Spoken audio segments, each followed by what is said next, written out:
100%. 100%. We executed. I heard a fan offer free Dippin' Dots if I blew it. Wanted to have some fun, execute. 100%. We executed. I heard a fan offer free Dippin' Dots if I blew it. Wanted to have some fun, execute. I had bombs. Stay as a team, execute, give 100%. Dippin' Dots sound good.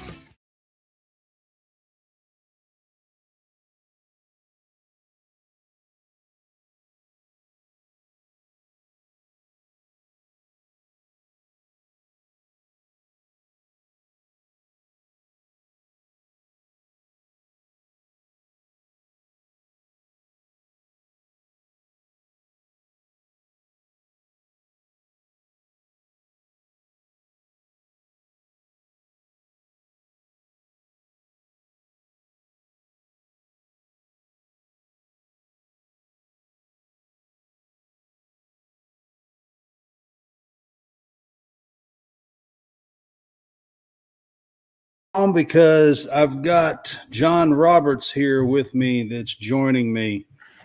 So going to get him in here, get him on the screen for you guys. What's up? Hey, man, what's up? Oh, not much. Just recovering, late game last night. Yes. We'll get to y'all's late games, especially with you on. I have it on the board here, but you guys did have a really, really late game last night for you guys. I mean, in the Eastern time zone, it was even later. I don't know. What was it, like 1:30, 2 o'clock when it was over with? Eastern time? Should have been right around 1:45 to a.m.-ish. Yeah, that's what I figured. Yeah, that's what I figured. Central time, I think I looked up and I know it was – I'm pretty certain it was like 12:45-ish when we got done. So, yeah. Yep. It was all right. It was a long one. Yep. So I'm going to get started today. The AP poll come out today. Actually, both polls come out today, but I'm going to talk about the AP poll first. Georgia, of course, is number one. They got 55 first-place votes. Michigan's number two, got 2 first-place votes. Florida State is 3, got 3 first-place votes. Texas is number 4 and had 2 first-place votes. USC is 5, Ohio State 6, Penn State 7, Washington 8, Notre Dame 9, and Alabama 10. Do you have an issue with any of those top 10 after yesterday's games in the top 10 on the AP poll? I mean, a lot of it is a bit reactionary. I didn't really care all that much. Didn't really have a huge problem with any of them, but it seemed very reactionary on those on some of those. So Georgia, Michigan, they started the season up top, so they kind of continue staying being where they are. Florida State with having their win week 1 last week, against an opponent, and then taking care of business this past weekend. Texas with their big win, they virtually swapped places with Bama. I mean, I think Bama was number 3, Texas was number 11. Right now Texas is now 4. It's 4-10. Yeah, 4-10. Yeah. So USC, I think, has been up there pretty much the whole time from preseason, so they haven't really moved much. They dropped Ohio State after the very slow start, I think, from last week. 2 games in a row. Yeah, too. Really. Yeah. So Penn State has been, done exactly what they should have been doing. Washington's look good. Notre Dame's look good. Right. Tennessee slipped a little bit because I think they had a very slow start yesterday. They just all day yesterday. So Tennessee's 11. Let's run through, if you want to run through 11 through 25 real quick. Right. So that was Tennessee. Then it looks like it's Utah. Slow start and had a tough time with Baylor at Baylor. With a third string quarterback. So that's Oregon, got away with the win yesterday Barely. at Texas Tech. So again, those two Pac-12 teams went to the state of Texas and came out with victories. Yes, They which didn't is look pretty. They didn't look pretty, but they won. right. So then there's LSU, who lost game, week 1, then took care of business. I mean, they were never going to be. There was never going to be a doubt against Grambling. K-State had a nice victory. I think they're 2-0. They are. They beat Troy, and Troy had 12 wins last year, so it was a good win. Yeah, and then Oregon State is 2-0. Ole Miss, took care of Tulane, which both of them I think were both like 23, 24, somewhere. They were ranked. They were both ranked. Yeah, at the bottom. So Ole Miss got about a 7, and it was an away game. It was at Tulane, so right. Yeah. Ole Miss got a little bit of about a 7-spot bump, and Tulane fell out of the top 25.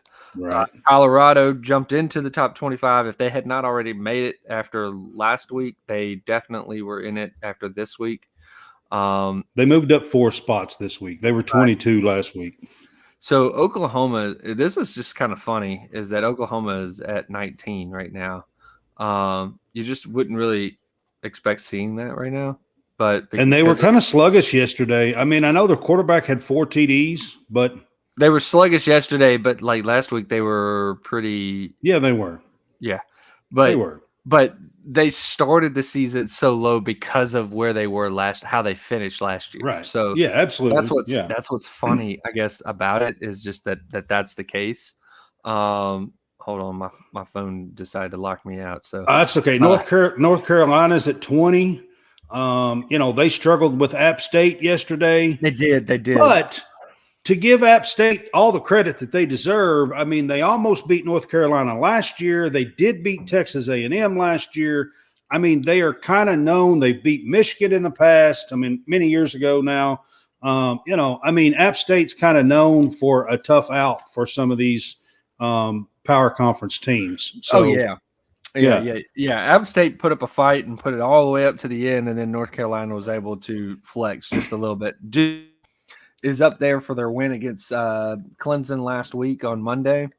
And Miami's now in the top 25. They weren't in. They snuck in after their win against Texas A&M yesterday at 22. So right, and a double-digit victory against Texas A&M. Yeah, Wazoo I believe they beat Wisconsin. One of my picks Thursday, by the way. They picked Wisconsin last night. UCLA and I believe it's Iowa is the last one. So yeah, Kirk Ferentz doing Kirk Ferentz things, So yeah. So one omission from this that is very glaring is Clemson. Yeah, well, they fell out. So, but they fell from like 6. They were 6th or 7, maybe 7. Right. They were somewhere in the top 10. They fell to 25, and then they won yesterday, pretty convincing over a mediocre team. I mean, but are now setting as the first one out. Yeah, in the AP poll. So this right here, I'm just going with they felt like these other teams deserved to be ranked ahead of them. Whether it be because they were 0-1 or they were 1-1 after yesterday, or these other teams that just felt were better. Right. But I'm gonna ask you as a fan, when's the last time that Clemson was not in the top 25? Not in the top 25. So if I have to recall, if it wasn't within the last, I don't know the exact answer to that. Couple of years, I would say it was probably 2013, 13, maybe? 12, Yeah. 13, 14, kind of right in that area, because that's right around the time when I think Dabo was on the verge of being fired.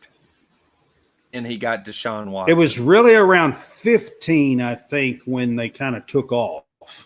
Well, right, but I think 13 think. nearly got fired. 14, I think, may have been year one with Deshaun. 14, 15, they start 15, playing. They start getting in 16, there. 17, 18, 19. That's when they were the best.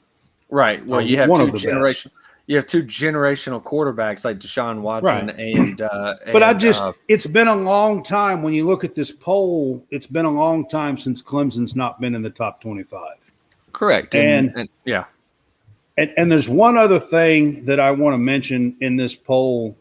Alabama, of course, we will get to the Bama-Texas game here in just a few minutes, but after losing at home yesterday, and I won't get into more than that until I get to it here, but after losing at home yesterday, they fell to 10. There is some significance in that. Bama has been inside the top 10 in like 127 consecutive AP polls. They have not fallen out of the top 10 in like 127 consecutive AP polls. Now, they're only like 10 or 11 from the record. The record's like 137 or 138, something like that. Okay. They're only like 10 from the record, and when they got beat yesterday, the significance is they fell, but they fell to 10, so they're still in the top 10. And we'll see what happens, the next couple of weeks as the season goes along, and see how Bama plays, and if hopefully they don't take a tumble like Clemson did at 25 and fall that one spot, because they're right at it. You know what I mean? To be able to, 127 or 128 straight polls is a long, long time in the top 10, guys. Right. Exactly. Long time. Been pretty much, if you really think about it, there's 12, 13 weeks in the season. You're looking at 10 years or in that neighborhood, 10 years that you haven't 25. That's an amazing accomplishment. I know that there's going to be a lot of fans that are on the, take Bama down the drain train, because they're tired of seeing Bama being there. And I get it. I understand, but you're right. That's in the 10, 11, 12 year range. And that's a pretty significant, let me get the exact number for you guys, because I seen it earlier. Yeah, well, the thing about it is 10 years ago would be the 2013 season, which they didn't make the championship game that year. They were on the verge of three-peating that year. So that means that the 2 years before that, they were number one, or at least they ended the year number one, which meant that they were going to be in the top 10 anyway of those. So you're looking at 2011, 2010, 2011 are the years in which you could pretty much predict that they were outside, because 2010 they lost 3 games in that season. 2011. So they did fall to number 10 one time last year. It was in November. My guess is after the Tennessee game. I'm not sure. Yeah. Well, but they fell to number 10 one time last year. Okay. Right. And I'm trying to see when they were outside the top 25. No, I'm trying to get the exact number on the streak. I seen it in something Yeah, because again, if you're going 10 years, here's the deal. They in 2011 and 2012 they were in the championship game because they won it. 2000 they got back to back. They got knocked out because of kick six. Kick six took them out of the running for it. In 2014, they were in the first ever playoff. They got knocked out in the first round by Ohio State. 2015, I believe they won. 16, I think they lost the championship game. 17, they beat Georgia in the championship game with Tua Tagovailoa. 18, was probably the Clemson game, I think. 18 or 19 was the Clemson game. Don't remember if they won either of those. I don't think they didn't win either of those. I don't think 2020 they won it again because that was the COVID season and they went undefeated. It's the one of two seasons with Nick Saban that they were undefeated. So 2020 being an all SEC 10-game season. Of course, I can't find it now. Yeah. I seen it earlier on one of these things when I was clicking, and now I can't find it. Right. And then 21, 22 were back-to-back.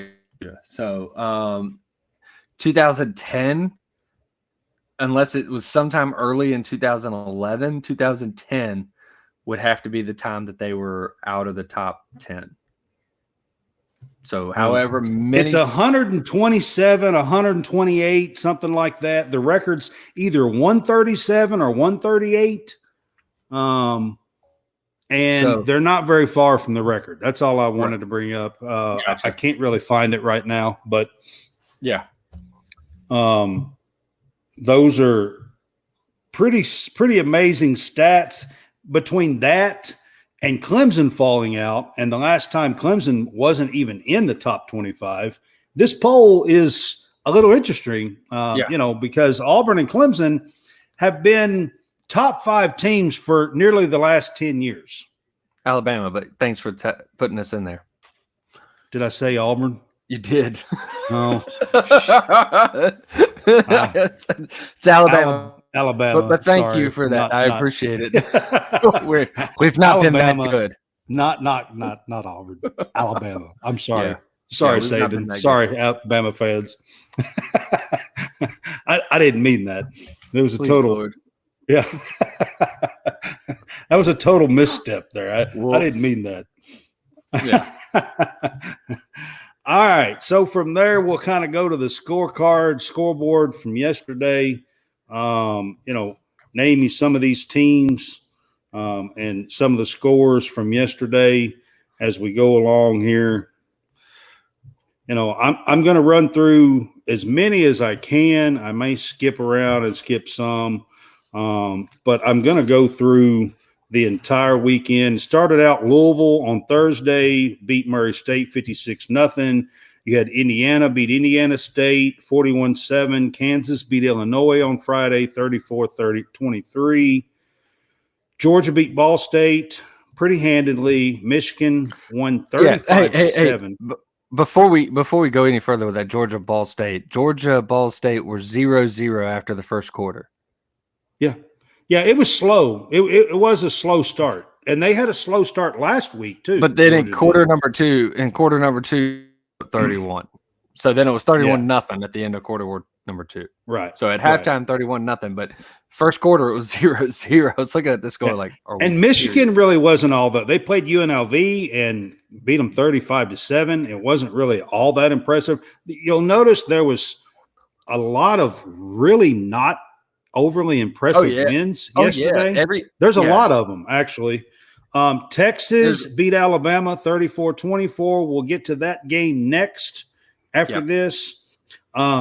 Florida State 66, Southern Miss 13. Youngstown State 7, Ohio State 35. They were sluggish again yesterday. USC beat Stanford 56-10. Penn State beat Delaware 63-7. Washington beat Tulsa 43-10. Tennessee beat Austin Peay 30-13. But this game was a 6-6 game with about 6 minutes to go in the first half. Yes, it was. It was a very, very sluggish game. Tennessee did not play all that well in this game, but not really at all. Austin Peay is a very mediocre FCS team. So you have that. Kentucky. I'm wearing Kentucky. Kentucky looked the same way yesterday. Notre Dame 45-24 over NC State at NC State, which is one of the more impressive wins yesterday, I think. How long was their rain delay?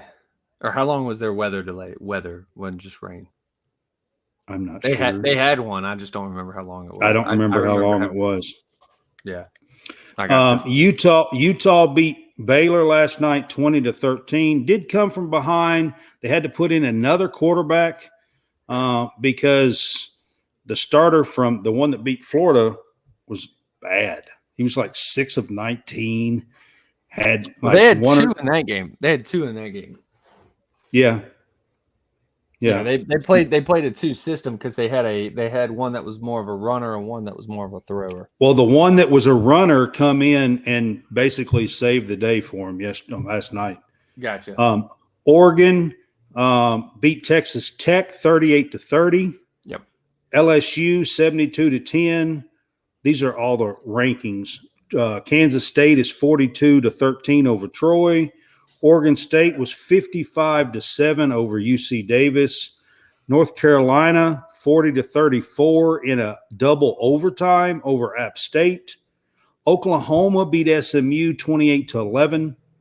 Washington State beat Wisconsin, which is one of the more impressive wins yesterday, I think, 31-22. It was at home for them. Ole Miss, which I think besides Texas maybe had the ranked win of the day because they were the only other ranked two opponents, beat Tulane 37-20 at Tulane. Duke was 42-7 over Lafayette. I'm not sure how they pronounce that down there. Depends on where you're at. Lafayette's a county in Alabama. Lafayette is any other place I've ever seen it announced. Yeah. It just depends if you're from the South. Lots of people say Lafayette, but Lafayette is the proper pronunciation. It's the proper French pronunciation, right. Lafayette. Yeah, right. Colorado 36-14 over Nebraska. Miami 48-33 over Texas A&M. Clemson beat Charleston Southern 66-17. That is scoreboard yesterday for the top 25. So how many of those games did you pay attention to? I know you paid attention to some of them because some of them are really big. But that's kind of the top 25 scoreboard.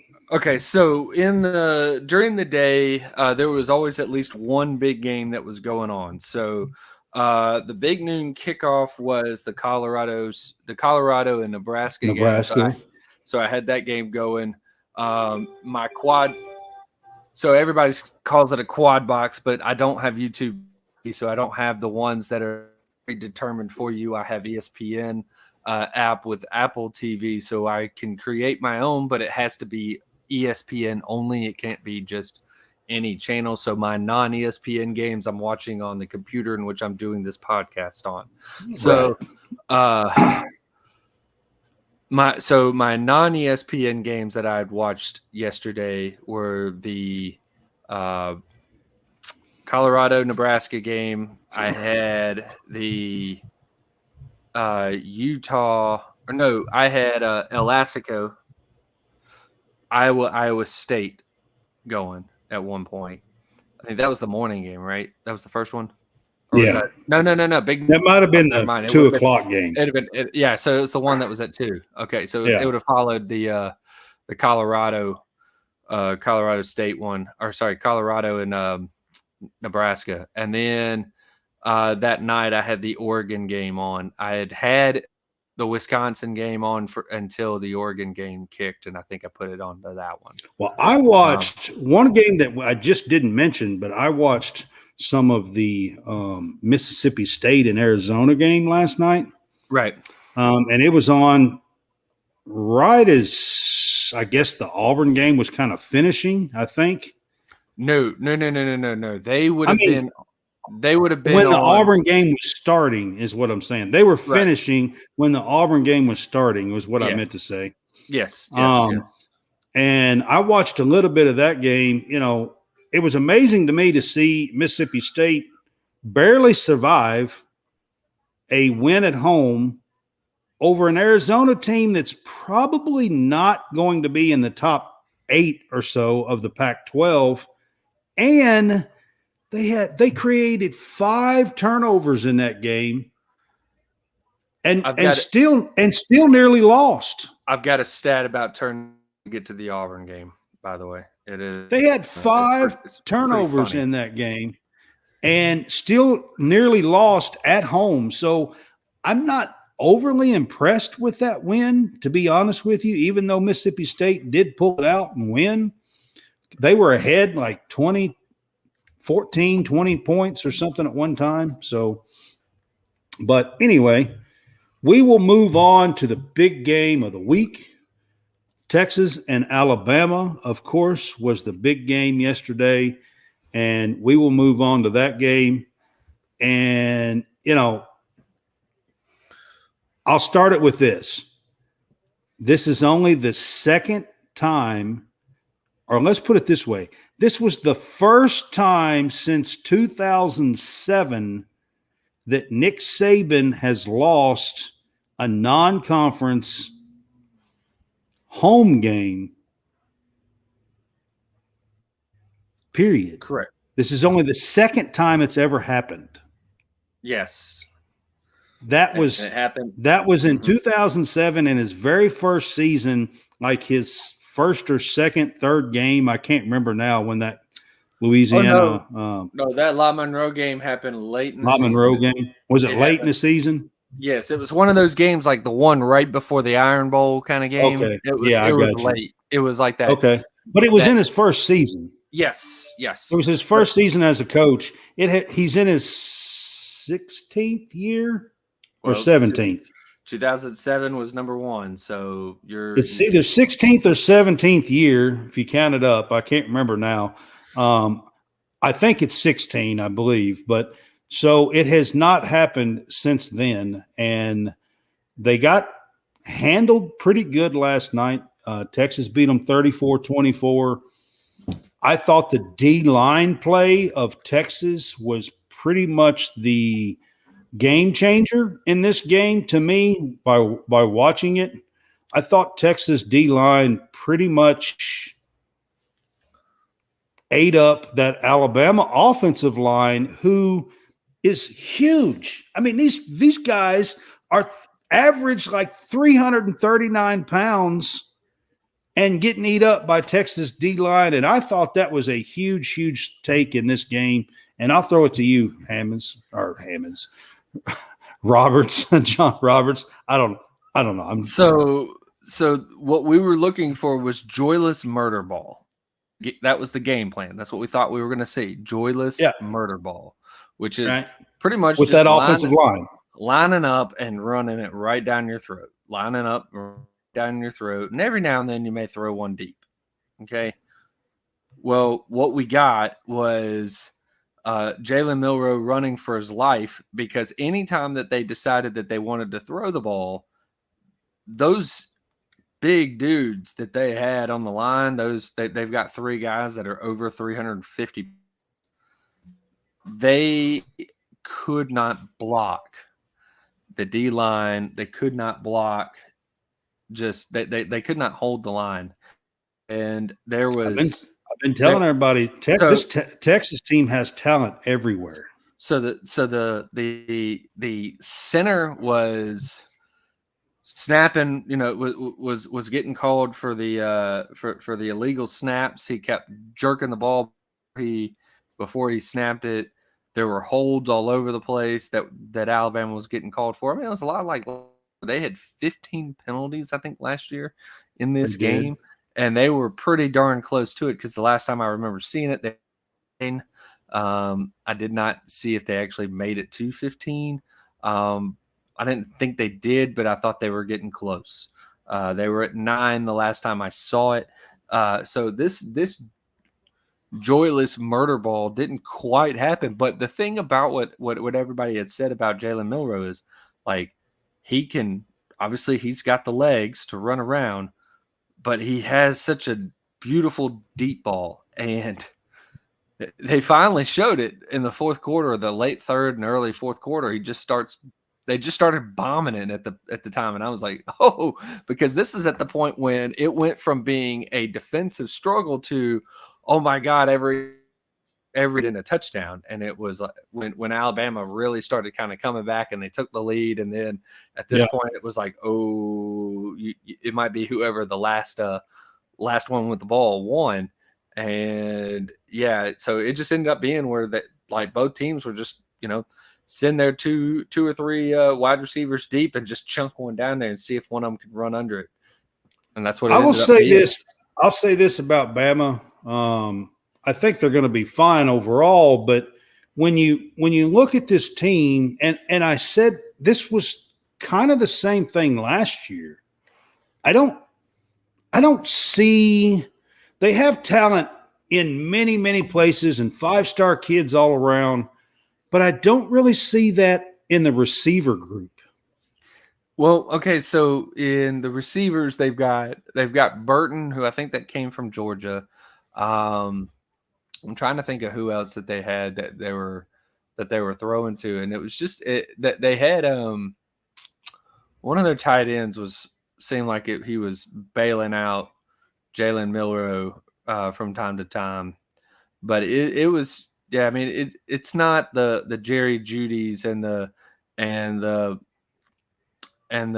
Smiths of the world. It's just you end up not having those guys. They don't have that. They don't have the name recognition right now. I don't think they're kind of missing that. That's something they're missing on their team in the receiver room, I think. Right. But they've also kind of gone to, again, a style of play where they're kind of reverting back to what they were doing 10, 12 years ago. Well, I think that's kind of dictated by Milroe. Correct. I think that is dictated by the quarterback situation, whether it was Milroe or even if it were Ty Simpson or Ty Buckner. I feel like that they don't have that. They need a guy that could just manage the offense. They don't need a playmaker anymore, which means as far as receivers, they don't necessarily need playmaking receivers if that's the case. So that's where I'm kind of getting. So Bama had 10 penalties last night. 10, okay. 10 for 90 yards, which is a lot on 10 penalties, if you ask me. And Texas only had 4 for the entire game. Yeah. I just want to give you a little quick update. The Packers have stopped the Bears on 4th down. Okay. Well, the game just started. I think it's a turnover on downs on this one. So, okay. Yeah. I just wanted to let you know that it is on Fox. Okay. Here at least, I assume you're getting it there too. Just I thought Ewers was really, really heady in this game, solid in this game. Like he had 3 TDs, 349 yards. I think he was like 24-38. So I mean, I thought Ewers was pretty stellar in this game, and they have a ton of talent on this Texas team. I've been telling people that all through the preseason, but I went against all what I've been saying, and I did pick Bama at home in this game. So I will fully admit that I got the picks wrong on this game. But had it been the other way around, had this game been last year's game at Texas, I probably with this season's team would have probably picked Texas at home. Milroe was so yesterday. I thought, he was about 50%. He was like 15 of 28 or 14 of 27, something like that. He had 2 touchdowns and 2 picks yesterday. Mm-hmm. And at times he ran for his life. Right. So the one of the picks came early in the game and the other pick came real late in the game, I believe. Yeah. If correctly. The one that is there a chance we see Ty Simpson next week? Probably not Ty Simpson. It'd probably be Buckner, if I had to guess. You think so? Well, Buckner was number 2 out of the gate last week, and you didn't see Ty Simpson. I really thought Simpson would get a shot this. I'm really surprised by that. From all accounts, I'm thinking I'm hearing Buckner pretty much replaced Simpson as the number 2 guy. So I could be. Well, I mean, he is a Tommy Rees guy. Yeah. So, but anyway, the first interception, a lot of the Bama fans that I had talked to, they were just praying and hoping that he didn't, just start being deer in the headlights as the game went on because of that first interception. And what it looked like to me was if the first read was not there, he was looking to bail immediately. So there were a few times where if he would have just stayed patient in the pocket, he could have at least had a find somebody, and he wasn't doing that. He was definitely running for his life. It's not like that there was some cause for concern, but there were a few times where there wasn't people back there, and he was seeing ghosts, and he was trying to bail before he really needed to bail.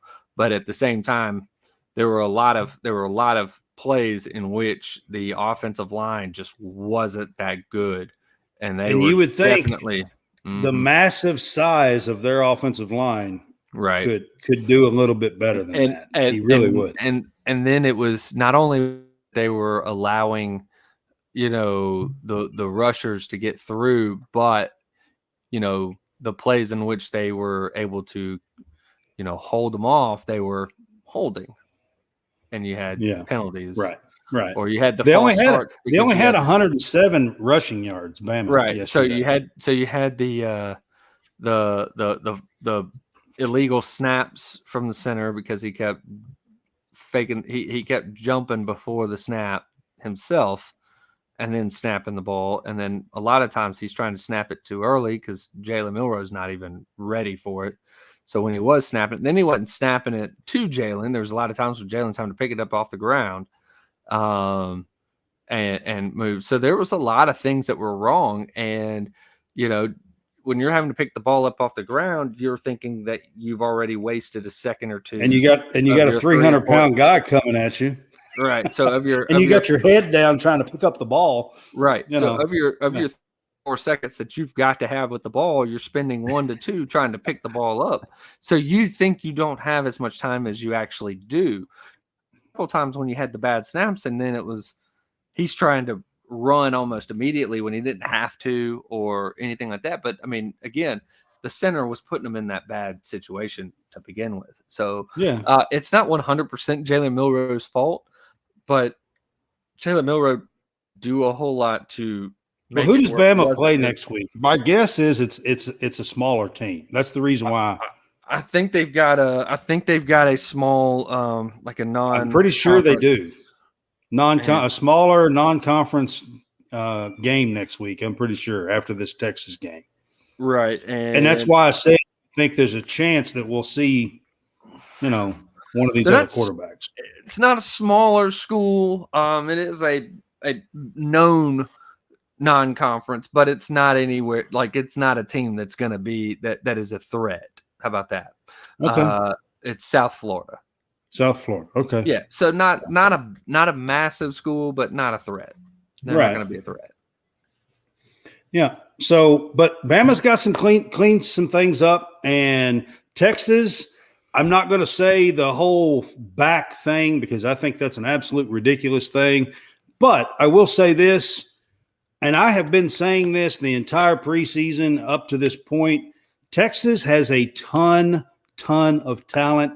They are full of 5-star kids on that defensive line, receiving core, their running back. They have 3 5-star quarterbacks on that team.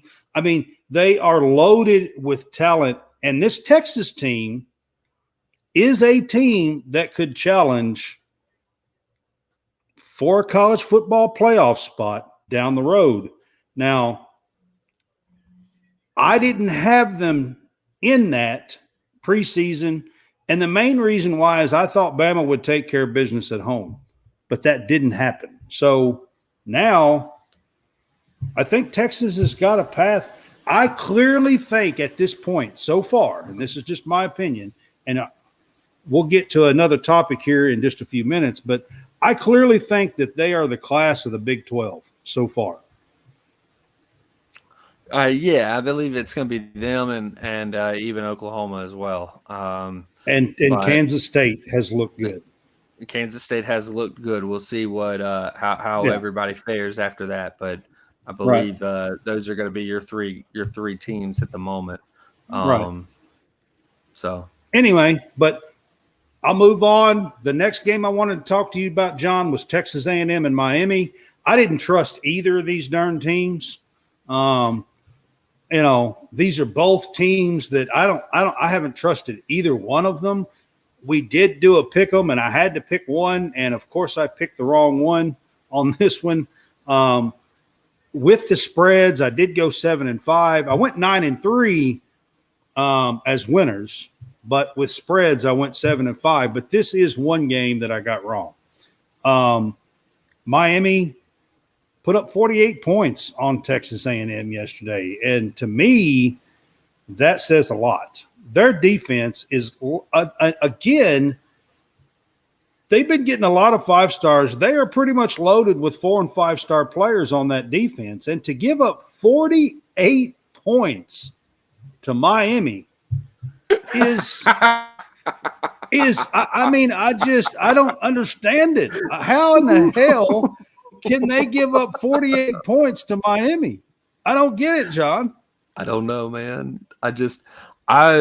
So I know I wasn't on your pick'em show. So, but what I would have picked Miami just for the sheer fact that I would just wanted that, and I would have wanted the funny, just it being hilarious and being very stupid that Texas A&M being a team that's just loaded with 4- and 5-star players can't seem to beat teams that they should. I don't understand it. I mean, not just get beat, but how do you give up nearly 50 points to Miami? I don't get it. I don't know, but you know what? What was funny about last year's team is a team that they kept getting beat, over and over and over, but then they went and beat LSU right there at the end of the season, which was also just the hilarity of that, and picking A&M just for the fact that it would be funny if they beat LSU, and that's exactly what happened. They beat LSU, and I got that one right. But this one here with Miami, I had a feeling that this would be one of those games that Jimbo and Petrino, but I don't know how much it was on the offense. Petrino put up 33 points. I think it's on the defense. Yeah, so the offense still scored 30. I mean, look, 33 is probably a lot better than what they did last year. I can tell you that, and what they averaged last year. So 33 is better than what they had been doing within the last year or two. Of years, actually. But the defense should not be giving up 48, and that is a problem. That's a huge problem, and so kudos to Miami. I need to look at them a little better. I don't really know yet. I'm not at that point yet, but I'm surprised.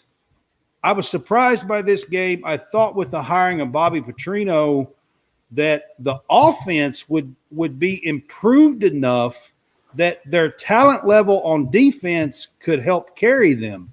But when you look at what happened yesterday, it's the exact opposite. I mean, their defense and their talent level and the 4-star kids that they got are just not playing up to standard.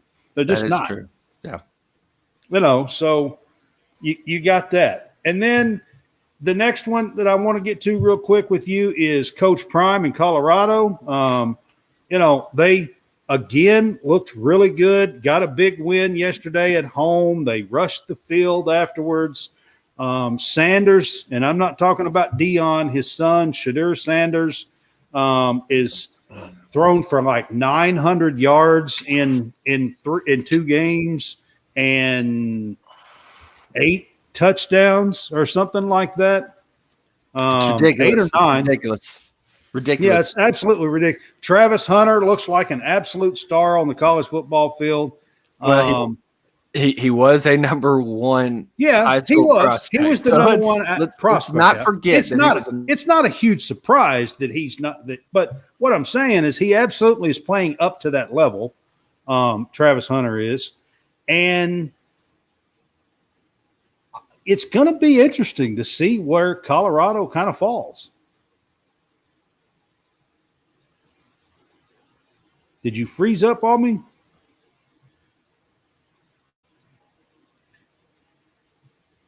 I think John froze up on me. It's going to be pretty interesting to see where Colorado falls in this Pac-12, because the Pac-12 is really, really playing some good ball. Yeah. Oh, there you are. Hey, we all came back because we all got cut out. I don't know what happened. Did I get cut out too? Probably. Okay, I don't know.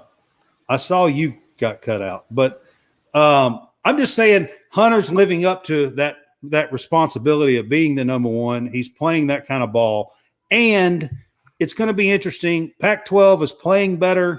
I think they're right now. I would put them at the best conference so far through 2 weeks. Yeah, I mean, up until Mississippi State and Auburn beat Pac-12 teams last night, they had not lost. Yeah, right. They had not lost. So right. This is yeah. Think about that. Auburn and Mississippi State are the flag bearers for the SEC. Yeah, we'll get to that. I got something for you when it comes to that here in a minute. But finishing up with Coach Prime, I've never really been a true Deion Sanders fan. Okay, and that's from all the way back when he played at Florida State. That's when he played. I'm not a Dallas Cowboys fan at all. I'm not a 49ers fan. They were two of my teams growing up that I did not like. And those are the teams that he starred on, minus the Atlanta Falcons. And, you know, I don't know. So I want to get that out of the way, but I do respect good coaching. I respect, hyping people up and getting people to a certain level. And, you know, you have to give Deion the due and the credit that he deserves for doing what he's done now at his second place. And with you on board right now, I know Freeze just won a second game last night, but how close was Auburn to really giving Deion a call last year? So I would think that was that a possibility? Because I thought it was a possibility. But I think the board was probably split on Deion, because Deion, they want to find somebody that they can have more control over. I think Hugh Freeze is one that they actually have more control because they can bring up his past. Whereas Deion would be somebody that would be Deion, all could against. you imagine Deion teaming up with against Saban in the SEC? Like, that would have been. I think there's your Aflac commercial right there. I'm telling you, man. I mean, can you imagine that? I thought for sure that they would give a good look at Deion last year when they were hiring somebody. Look, I think his name was tossed around. I think he was on the board. Like, I think he was on the big board as far as what they were looking for. But I feel like what would have happened was that maybe some of the board of trustees were wanting him, and they couldn't they didn't have a split decision. That they Hugh Freeze, I think, is a guy that they actually, or most of them were all on board for, so they all backed one. I mean, of course, Kiffin got a lot of the up front, the early stuff, right. You know, but that's when I thought they should have really been talking and looking at Deion. Right, I think is when all the Kiffin stuff was going on. Yeah, and I think and what I'm trying to figure, what I feel like happened with Kiffin stuff is that Kiffin was just playing them to get a bigger contract from Ole Miss. Yeah. So I think if you want to know the truth, I think Kiffin wants to stick around and be good and wait for that Alabama job. I think so too. I think that's exactly what he's looking at. Is he's looking at the Alabama job, so he just wants to.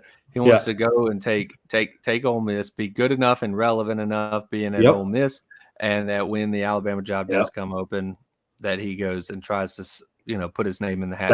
That's my take. That's what If you ask me, that's what's going on with Kiffin. But when all that talk was going on with Kiffin last year, if you remember, I told you they should look at Dion. Right. You did. And Yeah. like I said, I think I think the board wanted somebody that they felt like they had more control over. And I know Freeze is okay, and he's doing what he's supposed to right now, and he's recruiting good, and he's doing what he's supposed to. Okay, but can you imagine the buzz right now that would be going on if he was at Auburn and kicking tail at Auburn like he is at Colorado? So there'd be a lot of more things that would be happening. One, the 80 transfers that he got into Colorado, he would have had probably maybe not 80, but he would have had a lot. And that team, he could actually pick up probably better quality of player because of the name at Auburn. Yeah, with Auburn, right. And I would think that yes, that school or that Auburn would be just, there would be a huge buzz going on right now. Prime were at Auburn rather than at Colorado.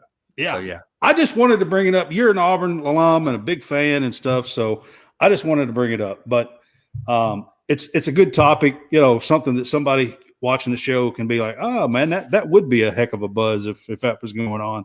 And I did talk about it last year, so, my next topic here is the SEC is looking bad so far, in my opinion, John. And I'll start by saying this. The SEC was 0-3 in week 1 versus ranked opponents.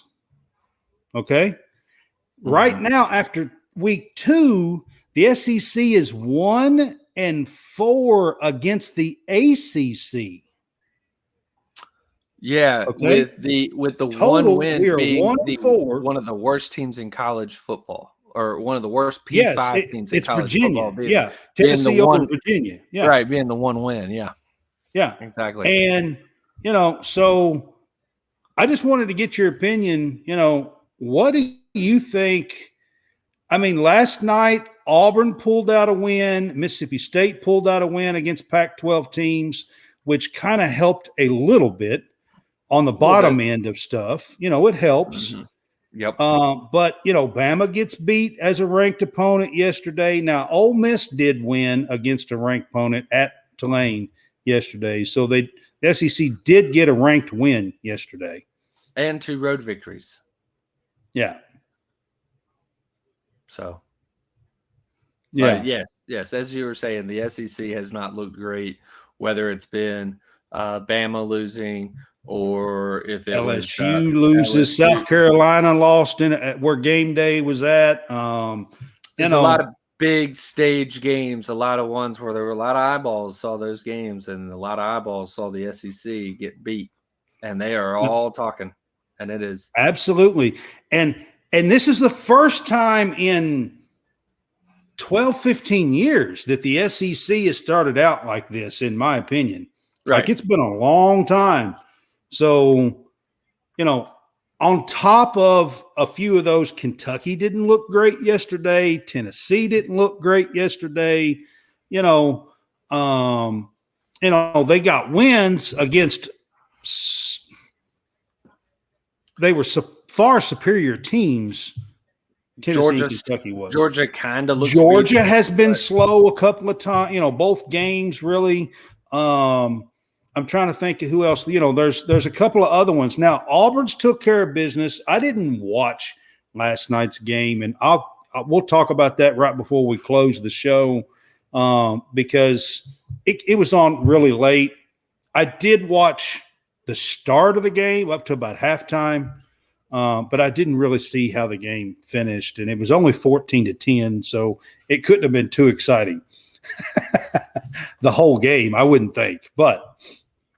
Well, I tweeted out earlier that I'm not really sure what I fear the most, or what was it that what scared most, teaching my 15-year-old to drive or Auburn football.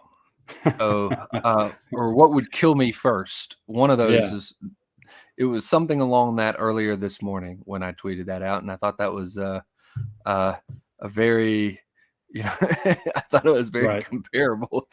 Yeah. Oh my God. Just watching that. That's how the game went. So All right, we'll get to it in a minute. Pac-12, I've already said I think the Pac-12's been the best conference so far in 2023. If you're just looking at, these 2.5 weeks or week 0, whatever you count that week, up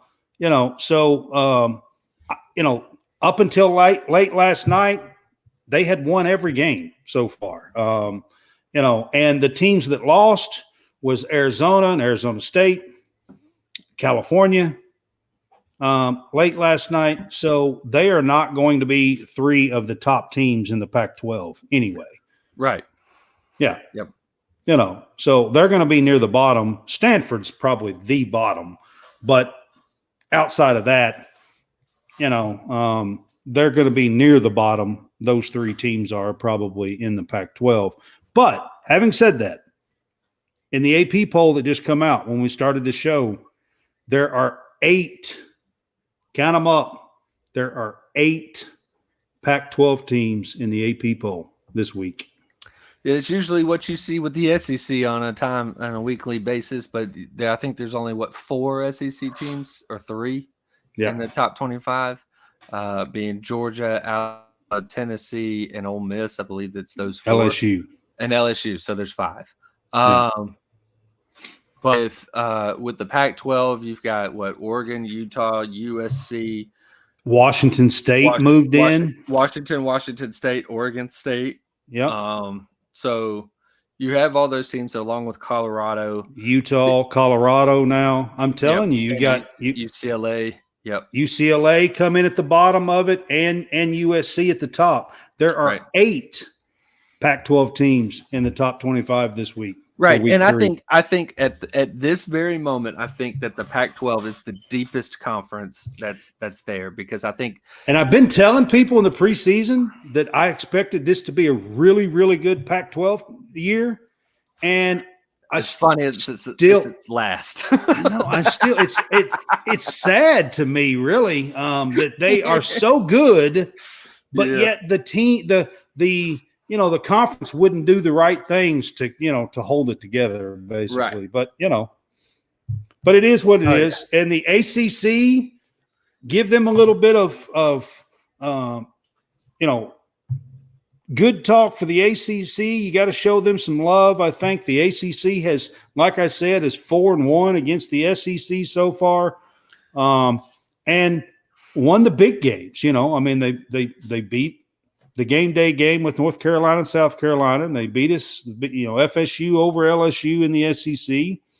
And I say us Miami, because I am a homer. I will fully admit that I'm an SEC homer. Miami over Texas A&M.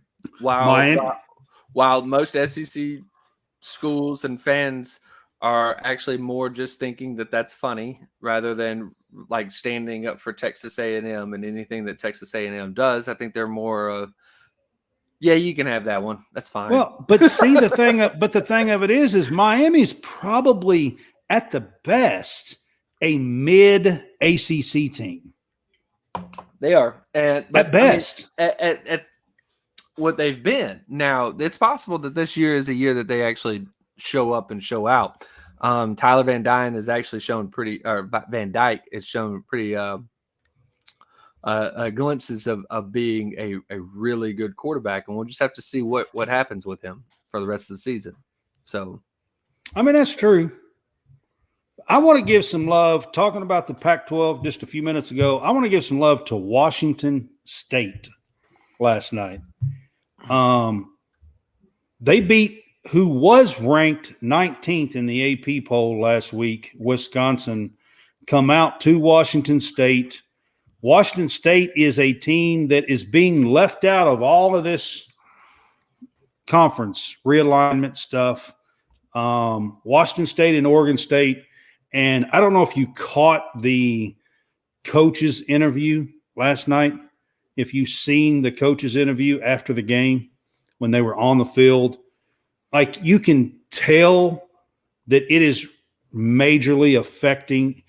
He was asked about the game and what it means for the program, and he basically said, I just want everybody to know that we are a Power 5 conference team, and it's a shame that's what's going on. And his voice was all cracking up. It was a really solid moment. If you didn't see it, what's going on in the college football world, there's another side to things. Everybody only looks at, who's jumping where and blah, blah, blah. And, who's making money here and who's going there. But there are some teams that are being left out of this.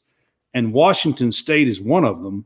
And for them to get a big win at home against a Big Ten team who is taking 4 of their teams is, it's a huge win for them. And if you didn't get a chance to see that coach's interview right after the game on the field, fans all around, if you didn't get a chance to see it, you should watch it. It was a pretty cool moment, and I just wanted to say that. He was wearing a shirt for Mike Leach too. So yes, yeah, he was, and they actually honored Mike Leach last night too before that game. So that was part of it too, and I just thought it was a real cool moment after the game. So, all right. Auburn, California. It was first time Auburn's went out on the road like that in a long, long time. When's the last time non-conference that they went out on the road like that? So it's only happened 2 or 3 times in the last 20, 30 years, hasn't it? Well, they, as far as being on the road, obviously you can play your neutral site games or anything like that. So, but I can't remember if they played Clemson at Clemson or anything like that, or if they just played them neutral site. But I think they played Clemson at Clemson. But they've not gone cross country like that since 2003 when they went to USC. It's the last time that I think they went out to California in a non-conference regular season game. Right. They went out to USC in 2003. I know that that was 20 years ago. So yeah, and I know that they played Washington State, but I think that was a one-off, and that was in Auburn, and that was in like 2005. I don't think they ever had a return trip to Washington State. They've gone back and forth with Georgia Tech again. That's only like an hour and a half up the road, so not really dealing with a lot of travel on that one. The furthest that they've gone recently is going to Dallas again. Those were neutral site in Jerry World when they played Oregon back in I think 2019. So there's not been where it's been on an opponent's campus and it been that far away, or at least something relatively far away as far as the what Auburn has traveled to in non-conference, especially early in the season. So, so it's been a long time. All right. So my questions to you is this. I didn't watch the full game, but I know last week Robbie Ashford come in and went most of the game when Auburn got inside the red zone. Correct. And operated from inside the red zone, and I think helped him score like 3 touchdowns, if I'm not mistaken. And I may have the numbers wrong. If I do, you can correct me. But so was that part of the game plan last night with California? Well, the biggest problem with Auburn was that they barely got into the red zone at any given time. They spent most of their time backed in their own end zone, because what ended up happening was every time that Cal started with the ball, I mean, it seemed like that they were starting with the ball at Auburn's 35-yard line the entire game. So Auburn rarely started the ball or even got the ball in Cal's red zone. I believe the only times that they did, Auburn did score touchdowns on them, unless one of those were the fumbles. They may have fumbled once. But they didn't really ever have time to run that offense in that manner. Now, they did bring Ashford out because Peyton Thorne was not really doing anything that they needed in the game. So they did have to bring Ashford out and do Ashford somewhere else. They needed something to kickstart that offense. They didn't have any offense at all. So how did Ashford do once he came in for that reason? Not very good. I mean, he was okay.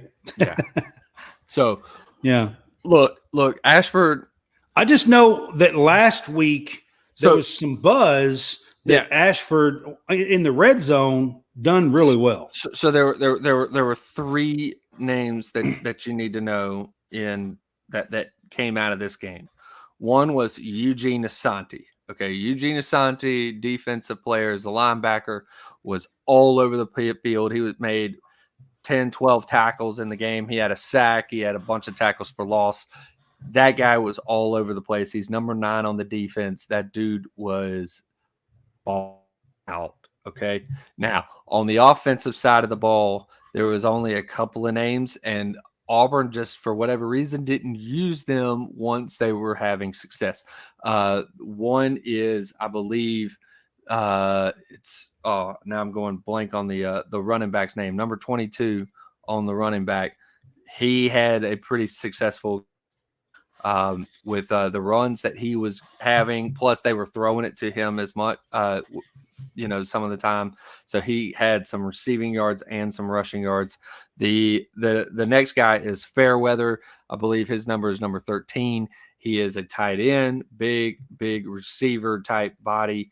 He ended up going up and over a guy for a touchdown late in the game. He's the reason why it went from 7 to 14. And had a couple of catches during the game late in big time situations where he needed to make a catch. So Fairweather, they threw it to him a couple of times. He actually looked good. And then Eugene Asante. And then I'm going to look this other guy, but I can't, right off the top of my head, I know the number. I just went blank. I don't know all the guys, I can't even tell you. But yeah, that was there was only 3 guys, and none of which were a quarterback on Auburn's roster that actually looked good. So, okay. But yeah, so the game, there was a lot of weird things that happened in that game. The Cal Twitter and Auburn Twitter went back and forth about how weird things happened in Memorial Stadium in Cal Berkeley. Well, Auburn fans were like, you're preaching to the choir, because there's way more things that happen that are weird in Auburn, at night. So they said, you still haven't said anything that scares us, or that, you're not going to say that there's something weird that happened in your game that is so weird that it's never been seen by anybody else. Okay, great. Especially at Auburn. The band was on the field in your stadium 50 years ago. Great. I get it. Okay, there were weird things that happened there, but, we had a kick 6 and a Hail Mary 2 weeks apart against number 1 teams when we were playing them. Like, okay. Yeah. And even in those games, I mean, the Georgia game, we should have won by a long shot. We allowed Georgia to come back in the game and then hit the Hail Mary at the end on a 4th and 13 or 4th and 16 or something like that. Hit the Hail Mary. 2 Georgia guys go run into each other. One who eventually plays for Auburn later on in his career. They run into each other and pop the ball straight up. And it's like, it went from not being a spiral pass to being a spiral after they hit each other. Okay. Right. And our receiver looks up and it's like, oh my God, it's right there, and reaches his hand out and grabs it. And then it's like 15 yards to the end zone, walks in. Right. Then, I mean, 2 weeks later. I'm just saying, you can't, Auburn's definitely got you got the voodoo magic, it's weird. I mean, and it's, but probably more so than New Orleans, Orleans. You know what I mean? Well, I mean, I have seen Auburn lose a game in I'm just saying, Baton Rouge, like in the fields down there where they're at, like Tulane, and I'm saying Auburn probably has more voodoo stuff going on in their games than they do there. So that's not even debatable, right? But so they held Cal to 10 points. They won the game. Auburn's 2-0. I would think Auburn fans have got to be pretty happy with that, right? So they are relieved that they got out of there. They the Auburn fans are just relieved that they left California with a victory. I believe right now they are going. Who y'all play next week? Oh my God, we stole one. Yeah. Who y'all play next week? Sanford. Yep. I know this is another week. You know, a lot of teams will be playing some smaller teams. So yep. Sanford's right in your backyard. It is. They are. But they're going to travel down to Auburn. But yeah, it's Sanford. Auburn should right. And Kentucky should have yesterday, but you know it was a lot closer than what it should have been. So right. You know, so that's the way it happens sometimes. Yeah, and there were about 3 or 4 different things that happened in the game last night that like the Cal fans are. You know that they're saying a bunch of different things. The one thing is like, okay, the referee, the officiating crew was SEC. Okay, so there's about 4 things that they are pointing out that those were calls that screwed Cal. I'm going to go ahead and I'm going to set the record straight right now. Okay. In the first drive of Auburn, since you were watching this game, you would have seen this at this point. Yeah. In the first drive of Auburn, Peyton Thorne is running down the sideline. The ball comes out of his hand, or somehow comes out of his hands, goes right into a Cal defensive player, and he runs it back for a touchdown. Okay, along the sidelines. However, they called the play dead because they thought that Peyton Thorne had gone out of bounds, and because he's obviously a protected player, being a quarterback, they don't want anybody getting hit. You know, as soon as he goes out of bounds. So the line judge that's behind Thorne blows the whistle, blows it dead. Now, they review the play and they give Cal the ball at the spot in which he gave. Actually, that actually happened in the game last week with Kentucky, and they ran it back for a touchdown as well. And then they gave the ball to Kentucky, but they gave it to them at the spot of the, and it was crazy. I'd never seen anything like that. Actually. So they because the official had blown the play dead. Yeah, they gave the ball where they were. Now Cal got the ball, and they eventually, I believe, kicked a field goal out of this. Yeah, I cannot remember off the top of my head if they kicked a field goal or if it was one of those that resulted in no points.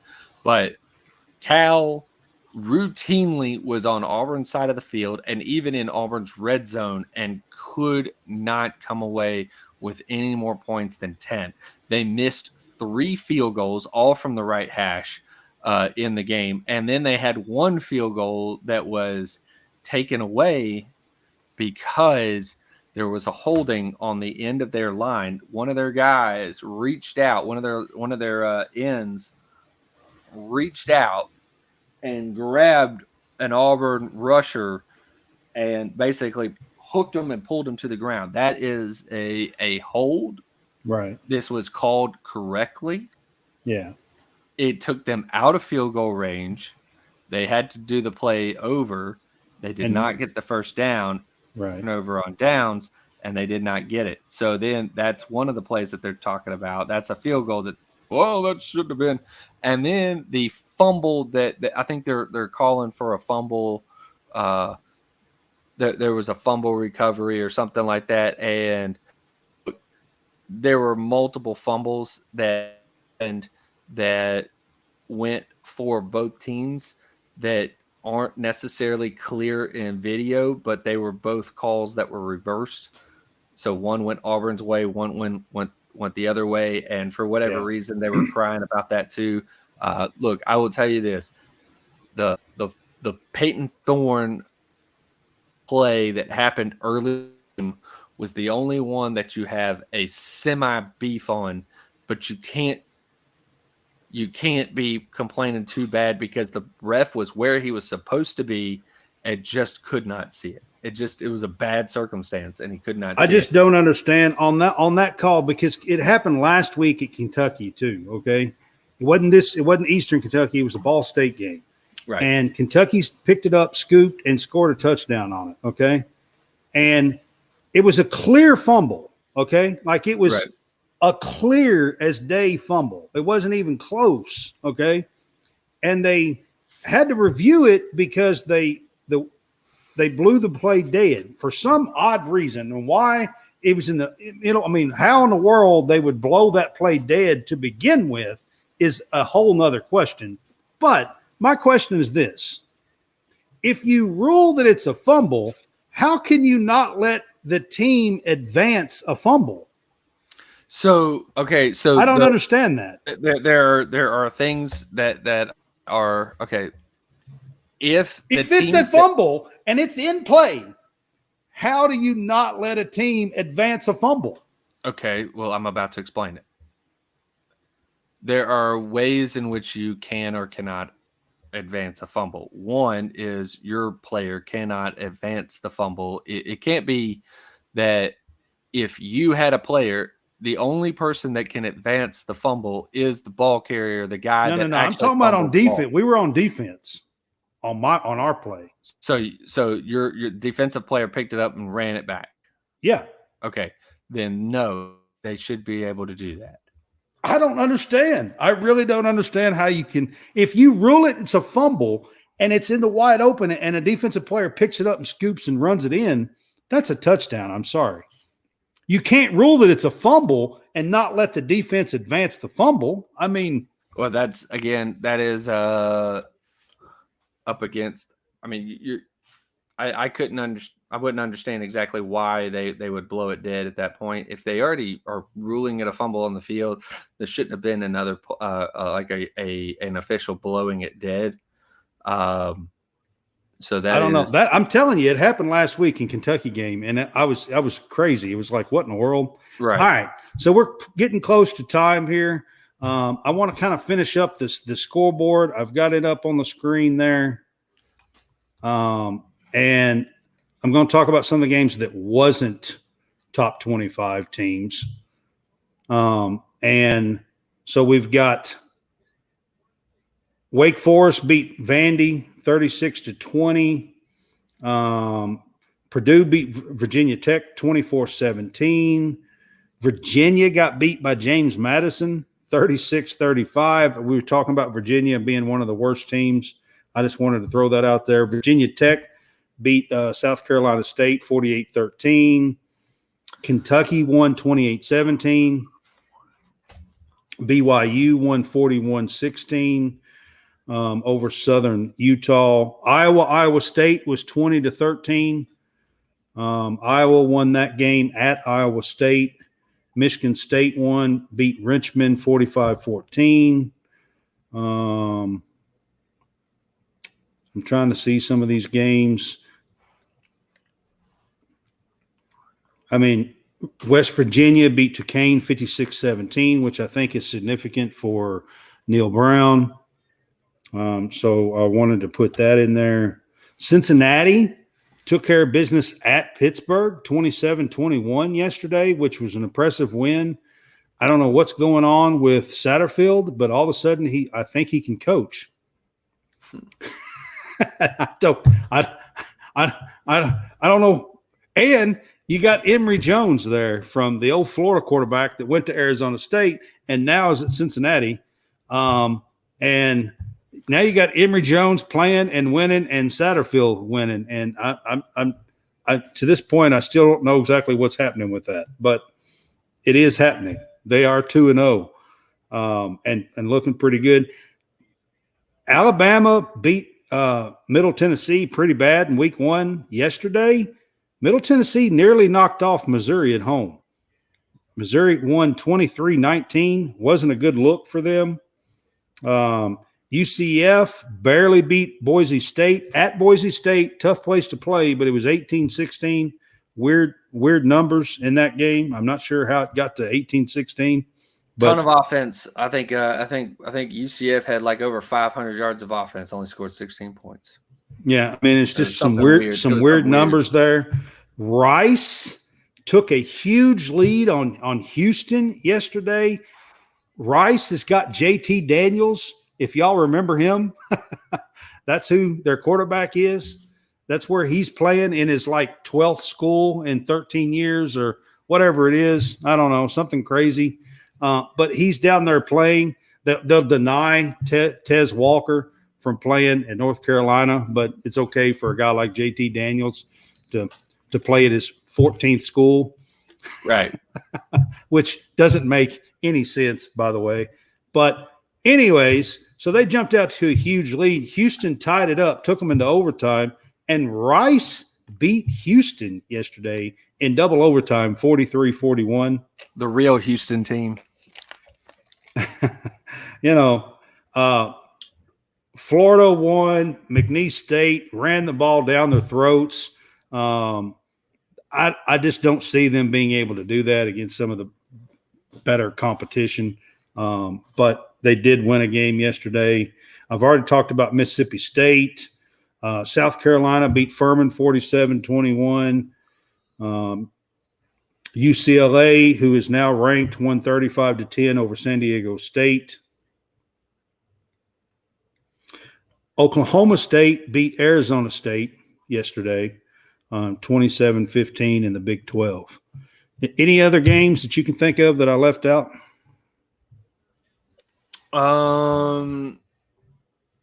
Did you talk about the South Carolina Furman game? I mentioned it, yeah. Okay. 47-21. I believe by the way, the running back's name is Damari Alston. That's the one that for Auburn. That was the third player that I was talking about. As far as the scores yesterday, let me run through a few of them that we may not have gotten into. UTSA and Texas State. That was one. Yeah. That I believe UTSA edged out Texas State. Texas State had beaten Baylor the week before. Yeah. So and Texas State is another one that has TJ Finley. TJ Finley. Yes, I was trying to think who it is that's played at Auburn, but it's Finley. Right. Yeah. Yep. And I mean, let's see. I believe Georgia Tech. I think they won their game. They did. They've got Haynes King as their quarterback, the former Texas A&M quarterback. Yeah. Yep. Just trying to go through some of the other scores. Let's see. Rutgers beat Temple pretty handedly.